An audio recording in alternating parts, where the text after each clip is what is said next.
The Lotus Sutra, Volume 14. Hello, everyone. Welcome to this episode of the podcast provided by the Buddha's Practice Incorporated of Australia. Today, I want to share a very important chapter from the Lotus Sutra. Chapter 14, Ease in Practice. What is ease in practice?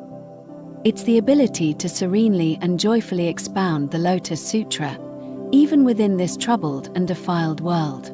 The Buddha teaches that a bodhisattva must abide by 4 kinds of practices to achieve this. 1. The sphere of bodhisattva practice. A bodhisattva should dwell in a state of patience, gentleness, and receptivity. You should not be volatile or easily startled. Beyond this, a key point is to be without any activity with regard to existent things. This means not clinging or being attached to any phenomena, because all things are illusions of the world. Therefore, you have nothing to gain and nowhere to go. At the same time, you must perceive all things in their true aspect, observing the true nature of all phenomena, both their emptiness and their dependent origination. This practice helps us break free from the illusion of things having real, substantial existence. 2. The sphere of bodhisattva relationships. This practice outlines what a bodhisattva should and should not associate with. You should not consort with kings, princes, ministers, and high officials, heretics, Brahmins, or those who create worldly literature or external texts. People involved in dangerous sports like wrestling, boxing, or various forms of entertainment.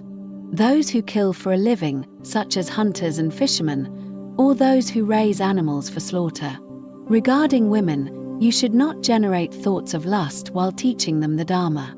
When entering someone's home, you should not speak to young girls, maidens, or widows.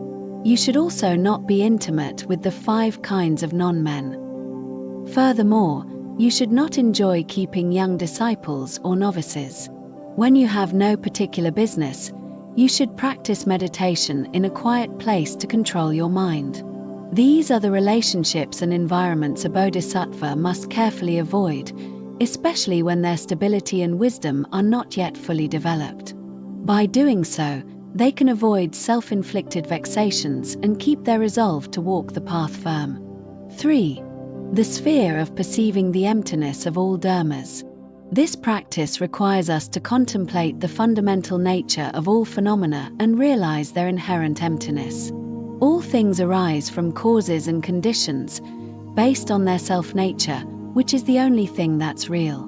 We must break the attachment to the emptiness of things, as this would be discarding the phenomena and only holding on to the principle. 4. The sphere of great compassion, reverence, and equality. In this practice, we are taught not to take pleasure in speaking of the faults of others or of other sutras. You should not speak ill of other Dharma teachers, nor should you praise or blame others. You should not be jealous, flattering, arrogant, or deceitful. When answering questions from listeners, you should accommodate their needs, but never to the point of encouraging negative karma. You should always use the Mahayana Dharma to explain things, helping them to attain omniscience.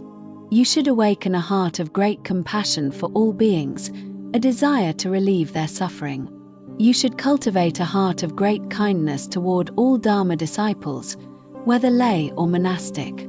You must also treat all beings equally when teaching the Dharma, speaking in a way that is neither excessive nor insufficient, and always in accordance with the truth. Finally, you should make a vow to use your transcendent and wisdom powers to guide those who have not heard, known, or understood the Dharma, helping them to abide in it.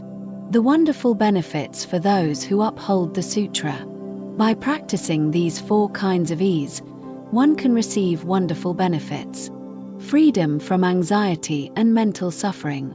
Serenity and physical well-being. Reverence from both humans and celestial beings. Courage and fearlessness. A pure and beautiful countenance. A life free from poverty or lowliness. Pleasant dreams, where you will see yourself teaching the Dharma, meeting Buddhas, and even attaining enlightenment. May we all be able to deeply understand the Buddha's teachings and abide in these 4 practices for ease in practice. May we not only cultivate ourselves in serenity but also widely proclaim this profound and sublime Lotus Sutra to benefit countless sentient beings, working together to achieve the Supreme Buddha path. Thank you all.